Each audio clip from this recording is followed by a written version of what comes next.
ہمارے چینل میں خوش آمدید۔ تو چلیے شروع کرتے ہیں آج کی کہانی۔ موسم اچانک خراب ہوا تھا۔ تیز آندھی کے بعد موسلادھار بارش اور اس پر زور و شور سے چمکتی گرجتی بجلی نے اس کا ننھا سا دل سہما کر رکھ دیا۔ احزار ابھی گھر نہیں آیا تھا، جبکہ باقی نوجوان پارٹی اسی کے کمرے میں گھسی فلم دیکھ رہی تھی۔ علیزہ نے جائے نماز سمیٹ کر رکھنے کے بعد ایک نظر باہر صحن میں اوپر آسمان کی طرف دیکھا، پھر درود شریف کا ورد کرتی کچن کی طرف چلی آئی۔ سنک میں شام کی چائے اور رات کے کھانے کے برتن پڑے ابھی تک اس کی نگاہ التفات کے منتظر تھے۔ وہ خاموشی سے برتن دھونے میں مصروف ہو گئی۔ تقریباً 25 منٹ کے بعد احزار بارش میں بھیگا گھر واپس آیا تھا۔ ایکسکیوز می، کوئی ہے؟ وہ جانتا تھا کہ علیزہ کچن میں ہوگی، تبھی گھر میں داخل ہوتے ہی کچن کی طرف چلا آیا تھا۔ علیزہ نے ذرا سی گردن ترچھی کر کے اسے دیکھا، پھر دوپٹے سے ہاتھ خشک کر لیے۔ جی ہاں، سبھی لوگ موجود ہیں، الحمدللہ بھرا پورا گھر ہے۔ اچھا، مگر تمہارے سوا کوئی نظر تو نہیں آ رہا؟ لیدر کی جیکٹ سے پانی کی بوندیں جھاڑتے ہوئے وہ اس کے قریب آیا تھا۔ علیزہ مسکرا دی۔ نظر کیسے آئے گا کوئی؟ سب رات کے کھانے کے بعد اپنے اپنے کمروں میں جا چکے ہیں۔ ہاں، جو کزنز پارٹی ہے وہ آپ کے کمرے میں آپ کے پیارے کمپیوٹر پر دھاوا بولے جانے کون کون سی موویز دیکھنے میں مصروف ہیں۔ اچھا، اور آپ جناب یقیناً میری سلامتی سے گھر واپس آنے کی دعائیں مانگ رہی ہوں گی، ہے نا؟ روشن نگاہوں سے اس کی طرف دیکھتا وہ تھوڑا قریب ہوا تھا۔ علیزہ جلدی سے پیچھے کھسک گئی۔ جی ہاں، لیکن کل سے اگر اتنی لیٹ گھر آئے تو میں بالکل بھی نہیں جاگوں گی۔ روز یہی دھمکی دیتی ہو مگر عمل نہیں کرتی۔ کیا کروں، مجازی خدا جو ہوئے۔ اچھا، پھر کیا خیال ہے تائی اماں سے کہہ کر رخصتی نہ کرا لوں؟ شرارت سے لب دباتے ہوئے وہ پھر سے اس کی طرف تھوڑا سا جھکا تھا، تبھی علیزہ نے گھبرا کر فوراً اس کی طرف دیکھا۔ خبردار، اگر یہ بے ایمانی آپ نے کی تو بہت بری طرح پیش آؤں گی۔ اچھا بابا، ٹھیک ہے، میں کمرے میں جا رہا ہوں، ابھی ایک کپ گرما گرم چائے بنا کر لے آؤ، کھانا میں کھا کر آیا ہوں۔ ٹھیک ہے، گڈ گرل۔ وہ محبت سے اس کے گال تھپ تھپاتا ہوا اگلے ہی پل کچن سے نکل گیا تھا۔ علیزہ نے اس کے جانے کے بعد بے ساختہ کھل کر سانس لی۔ کتنے سال ہو گئے تھے اس شخص کے نکاح میں آئے، مگر آج بھی اس کی قربت اسے بوکھلا دیتی تھی، اور اس وقت بھی ایسا ہی ہوا تھا۔ اس نے سن رکھا تھا کہ اللہ انسان کی شرک سے بھی زیادہ اس کے قریب ہوتا ہے، مگر علیزہ حسین کو اس سچ کا یقین احزار عبدالہادی کو پانے کے بعد ہوا تھا۔ وہ احزار عبدالہادی جو اس کا فرسٹ کزن اور اس کی زندگی کا پہلا خواب تھا۔ احزار اپنے کمرے میں آیا تو علیزہ کی اطلاع کے عین مطابق سب کزنز اس کے کمرے میں دھاوا بولے تقریباً وہاں موجود ہر چیز کا حشر بگاڑ چکے تھے۔ قالین پر چنگم، چپس اور مختلف بسکٹس کے ریپر اسے غصہ دلا گئے۔ جانے کون سی مووی تھی؟ آذر جو اس سے چھوٹا تھا اس کے کمرے میں آتے ہی فوراً نیند کا بہانہ کرتے ہوئے اٹھ کھڑا ہوا، تاہم لڑکیاں ابھی بھی سوئی جاگی سی کیفیت میں کمپیوٹر کے سامنے براجمان فلم ختم ہونے کا انتظار کر رہی تھیں۔ وہ اسے آتے دیکھ کر چلی گئی تھی۔ وہ غصے سے ضبط کرتا فریش ہونے کے بعد وہیں بیڈ پر ٹک گیا۔ تقریباً 15 منٹ کے بعد علیزہ چائے لے کر آئی تو وہ بھی فلم دیکھنے میں مگن ہو چکا تھا۔ علیزہ نے ایک نظر ان سب پر ڈالنے کے بعد چائے کا کپ احزار کے بیڈ کے پاس ٹیبل پر دھر دیا۔ کپ رکھ کر وہ جانے کے لیے پلٹ ہی رہی تھی کہ احزار نے اسے پکار لیا۔ علیزہ، تم مووی نہیں دیکھتی؟ نہیں۔ کیوں؟ مجھے پسند نہیں، ویسے بھی باہر اتنا خراب موسم ہے، بجائے اللہ رب العزت کی پاک ذات سے ڈرنے کے ہم یہ گناہ کا کام کیوں کریں؟ اچھا پلیز فوراً لیکچر نہ شروع کر دیا کرو، ابھی بیٹھو پلیز، مجھے اچھا لگے گا۔ نہیں، تمہیں دیکھنی ہے تو تم دیکھو، مجھے نیند آ رہی ہے۔ صرف 5 منٹ بیٹھ جاؤ پلیز۔ اس بار علیزہ کا بازو تھامتے ہوئے احزار کا لہجہ ملتجی ہو گیا تھا، اسے نہ چاہتے ہوئے بھی بیٹھنا پڑا۔ یسرا، نمل اور کومل جو اس کے چچا کی بیٹیاں تھیں، تینوں فلموں کی شوقین تھی۔ یقیناً انہی کی ضد پر آذر نے احزار کا کمپیوٹر استعمال کرنے کی جرت کی تھی، کیونکہ احزار خود کو ان تینوں بہنوں کا اکلوتا بھائی سمجھتا تھا اور اس کے دربار میں ان تینوں کے سارے قصور قطعی معاف تھے۔ اب تک جانے کتنی فلمیں دیکھی جا چکی تھیں۔ احزار ایک نظر اسکرین پر ڈال لیتا، پھر موبائل کے ساتھ مصروف ہو جاتا۔ علیزہ نے دیکھا سامنے اسکرین پر اس وقت نہایت بولڈ سین چل رہا تھا۔ اس کا دل بے ساختہ دھڑک اٹھا۔ موبائل کے ساتھ مصروف احزار عبدالہادی سے نگاہ چراتی وہ 1 منٹ سے پہلے اس کے پہلو سے کھڑی ہوئی تھی۔ کمپیوٹر آف کر دو احزار، وہ سب جا چکے ہیں، مجھے بھی بہت ٹوٹ کر نیند آ رہی ہے۔ بات سنو۔ اس کے فرار پر ایک نظر سامنے اسکرین پر ڈالتے ہوئے احزار نے فوراً اسے روک لیا تھا۔ وہ دھڑکتے دل کے ساتھ نہ چاہتے ہوئے بھی رک گئی۔ یہاں بیٹھو پلیز۔ احزار، مجھے نیند آ رہی ہے۔ میری بات سمجھ میں نہیں آ رہی تمہیں؟ علیزہ کے فرار پر وہ خفا ہوا تھا، اسے نہ چاہتے ہوئے بھی بیٹھنا پڑا۔ علیزہ۔ صرف ایک لمحے کے بعد اس نے قدرے سرگوشی میں اسے پکارا۔ علیزہ کے ہاتھوں میں کپکپاہٹ در آئی۔ احزار اس لمحے اس کی طرف دیکھ رہا تھا۔ 1 سال ہونے کو آیا تھا ان کے نکاح کو، مگر آج تک احزار نے کبھی کسی کمزور لمحے کا فائدہ اٹھانے کی کوشش نہیں کی تھی۔ دونوں کے درمیان بے تکلفی کے ساتھ ایک فاصلہ رہا تھا، مگر اس وقت جانے کیا ہوا تھا کہ اس جیسا مضبوط اعصاب کا شخص بھی خود پر کنٹرول نہیں رکھ پایا۔ اپنے اعصاب پر قابو پاتی علیزہ بھاگ کر احزار کے کمرے سے نکل آئی تھی۔ وہ اسے پکارتا ہی رہ گیا تھا، مگر اس نے پرواہ نہیں کی۔ اپنے کمرے میں پہنچ کر ابھی وہ اپنی منتشر سانسوں کو سنبھال نہ پائی تھی کہ احزار اس کے کمرے میں آ گیا۔ علیزہ، میری بات سنو پلیز۔ بے بس سا وہ اس کی طرف بڑھا۔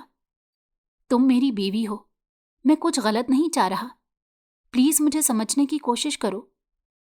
نہیں، تم ابھی اور اسی وقت یہاں سے چلے جاؤ پلیز۔ میں نہیں جاؤں گا، تم جانتی ہو میں تم پر پورا حق رکھتا ہوں، پھر کیا فرق پڑتا ہے اگر میں رخصتی سے قبل… چپ کر جاؤ احزار پلیز۔ علیزہ کی آواز بھر آئی تھی۔ تمہیں اس بات سے فرق پڑتا ہو یا نہ پڑتا ہو، مگر مجھے فرق پڑتا ہے، کیونکہ میں سمجھتی ہوں ہم جس معاشرے میں رہتے ہیں وہاں کی روایات کا خیال رکھنا بھی ہمارا فرض ہے۔ میں کچھ نہیں جانتا، بس تم میری منکوحہ ہو اور میری زندگی کا حصہ بننا ہے۔ اس نے پھر اسے بے بس کرنے کی کوشش کی تھی۔ وہ بے اختیار رو پڑی۔ نہیں احزار، یہ غلط ہے۔ مگر احزار نے نہیں سنا، وہ جنونی ہو رہا تھا۔ علیزہ کے احتجاج اور گریز کی اس کے نزدیک کوئی اہمیت نہیں تھی۔ کوئی راستہ نہ پا کر علیزہ اپنے کمرے کے باتھ روم میں جا چھپی۔ اس وقت وہی اس کی بہترین پناہ گاہ تھی۔ لرزتے ہوئے ہاتھوں سے اس نے باتھ روم کو لاک کیا تھا۔ احزار اس کی اس حرکت پر جیسے پاگل سا ہو اٹھا۔ دروازہ کھولو علیزے، نہیں تو میں کبھی تم سے بات نہیں کروں گا۔ مت کرنا، میں خود آج کے بعد تمہاری شکل دیکھنا پسند نہیں کروں گی۔ علیزہ، میں کہہ رہا ہوں دروازہ کھولو، نہیں تو اچھا نہیں ہوگا۔ آئی ڈونٹ کیئر، تم جاؤ یہاں سے پلیز۔ تو ٹھیک ہے، اب اس کا رزلٹ بھی دیکھ لینا۔ وہ غصے میں تھا۔ علیزہ گھٹنوں میں منہ چھپا کر بچوں کی طرح پھوٹ پھوٹ کر رو پڑی۔ احزار عبدالہادی اس کے ساتھ کبھی ایسا بھی کر سکتا ہے، اسے گمان تک نہیں تھا۔ اگلی صبح ناشتے کی میز پر احزار کی آنکھیں سرخ تھیں، جبکہ اپنے کمرے میں مقید علیزہ حسین کا وجود بخار میں جل رہا تھا۔ کل پوری رات شدت سے رونے کے سبب اس کی آنکھیں سرخ اور بوجھل ہو رہی تھیں، جبکہ سر میں شدید درد تھا۔ اس کا بس نہ چلتا تھا کہ وہ احزار عبدالہادی کو گریبان سے پکڑ کر اس کے چہرے پر 2 تھپڑ تو ضرور جڑ دیتی۔ باہر لاؤن سے گاہے بگاہے سب کی آوازیں آ رہی تھیں۔ اس کی غیر حاضری پر شاید اس کی ماں نے سب کے لیے ناشتہ بنانے کے فرائض سر انجام دیے تھے۔ وہاں ناشتے کی ٹیبل پر اس کی ماں کے سوا شاید کسی کو بھی اس کی کمی محسوس نہیں ہوئی تھی۔ تبھی وہ بے جان سی بستر میں دبکی پڑی رہی۔ وہاں اس کی فکر کرنے اور اس کا حال پوچھنے کی فرصت کسی کے پاس نہیں تھی۔ تبھی اس نے محسن صاحب کی آواز سنی۔ تمہاری کینیڈا جانے کی بات کہاں تک مکمل ہوئی احزار؟